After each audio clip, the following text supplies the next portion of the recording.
આજરોજ જૂનાગઢ જિલ્લાના પ્રવાસ અંતર્ગત વિવિધ પ્રાથમિક અને માધ્યમિક શાળાની મુલાકાત લેવાની તક મળી, જેમાં અત્યારે પીએમ શ્રી અંતર્ગત જે શાળા નંબર 4 છે એની વિઝિટ લીધેલી.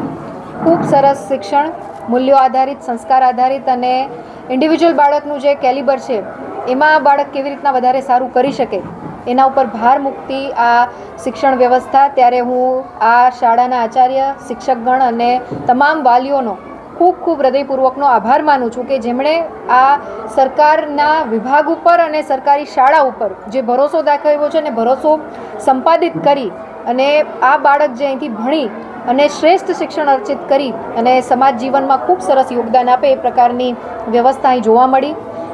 ચાહે એ પ્રાકૃતિક ખેતીના માધ્યમથી હોય, કમ્પોઝિટ પીટના માધ્યમથી હોય, બાળકોને જે એક શિક્ષણ, જે પ્રેક્ટિકલ લાઈફનું જે જ્ઞાન મળવું જોઈએ એમાં પણ ક્યાંક આ સંસ્થા અને આ શાળા છે એ સહભાગી બને છે. મધ્યાહન ભોજનમાં અહીંથી જ બનાવેલો ખોરાક બાળકોને પીરસવામાં આવે છે, એટલે ગરમા ગરમ અને ખૂબ ક્વોલિટી સાથે મેં પોતે પણ એનો ટેસ્ટ કર્યો અને સારી વ્યવસ્થા છે. પ્રાથમિક શિક્ષણમાં અત્યારે એક દીકરી છે કે જે ધોરણ 8માં આ જ શાળામાં અભ્યાસ કરે છે, પ્રીતિબેન છે. એમણે પોતાની જે બુક છે એ બુક આજે મને લોન્ચ કરવાની તક મળી અને ખૂબ સરસ એમનું લેખન કાર્ય છે. એમના શિક્ષકની મદદથી એ જે નિપુણ ભારત અભિયાન અંતર્ગત આપણે દીકરા દીકરીઓનું કૌશલ્યવર્ધન થાય અને સાહિત્ય ક્ષેત્રે એ આગળ વધી શકે એ માટેની આ એક ખૂબ સરસ ભારત સરકારની યોજના છે, જેમાં આ દીકરીએ ઝોન કક્ષાથી લઈ અને સ્ટેટ લેવલ સુધી પોતાનું કૌશલ્ય છે એ પ્રસ્થાપિત કરી અને નંબર પણ મેળવેલો છે. એટલે આજે બુક લોન્ચ કરેલી છે. મારી સાથે જૂનાગઢના ધારાસભ્યભાઈ શ્રી સંજયભાઈ, ડેપ્યુટી મેયર અને શાસનાધીશ અધિકારી તેમજ આખી શિક્ષણ વ્યવસ્થાની ટીમ અહીં ઉપસ્થિત છે અને બાળકોનો સર્વાંગી વિકાસ થાય એ માટે સતત ચિંતિત અમારો વિભાગ છે. આવનારા સમયમાં પણ આ મીટિંગ એસએમસીના સભ્યો સાથે પણ મીટિંગ લેવામાં આવી.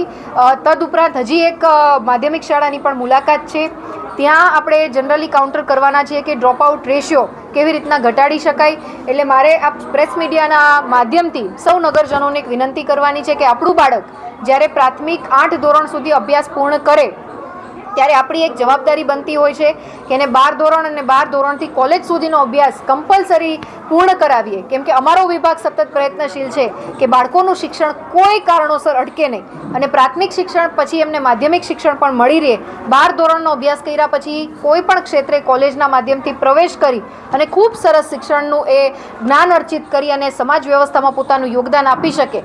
જો કોઈને પણ ક્યાંય પ્રશ્ન હોય કે માધ્યમિક શિક્ષણમાં એનરોલમેન્ટ આપણે કરાવવું છે તો ડીઓ મેડમ જે છે એ ઇન્ચાર્જમાં છે, એમનો તમે સંપર્ક, કચેરીનો સંપર્ક કરી શકો છો, અમારા વિભાગનો સંપર્ક કરી શકો છો. સતત અમે ગુજરાત સરકાર માનનીય મુખ્યમંત્રી શ્રી ભૂપેન્દ્રભાઈ પટેલ સાહેબના નેતૃત્વમાં ખૂબ સરસ રીતે આગળ વધી રહી છે. ત્યારે અત્યારના બાળકોએ આવતીકાલનું ભવિષ્ય બનવા જઈ રહ્યા હોય ત્યારે શિક્ષણ ક્ષેત્રે કોઈ પણ કચાશ ના રહે અને દરેક બાળક એટલીસ્ટ કોલેજ સુધીનું શિક્ષણ છે એ ગ્રહણ કરે એ અમારી જવાબદારી છે. ત્યારે આજે આ બેઉ શાળાની મુલાકાત અને સાથે સાથે આપણા આદરણીય પ્રધાનમંત્રી શ્રી નરેન્દ્રભાઈ મોદી સાહેબનો જે એક વિશિષ્ટ અભિગમ અને એમનો જે એક આગવો અપ્રોચ એટલે કે પરીક્ષા પે ચર્ચા.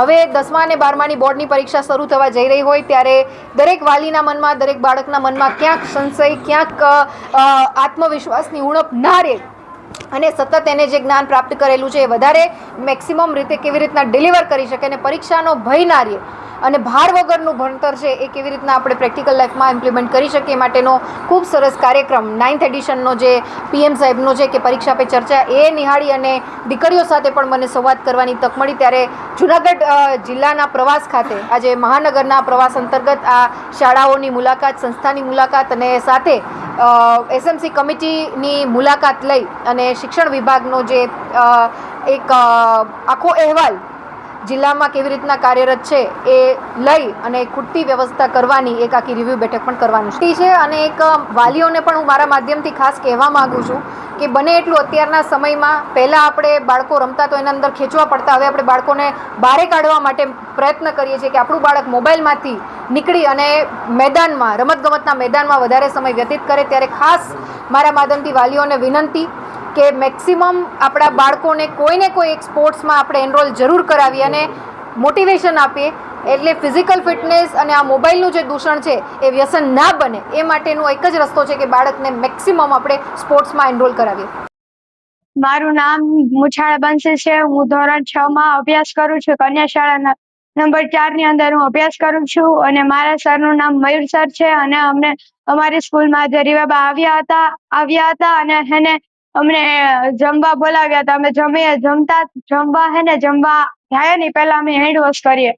હેન્ડ વોશ કરતી વખતે હું હેન્ડ વોશ કરતી હતી ત્યાં રીવાબા આવ્યા અને મને કીધું કે આપણે બેને સાથે જમવું છે. મેં કીધું કે હા, આપણે બેને સાથે રમવું છે.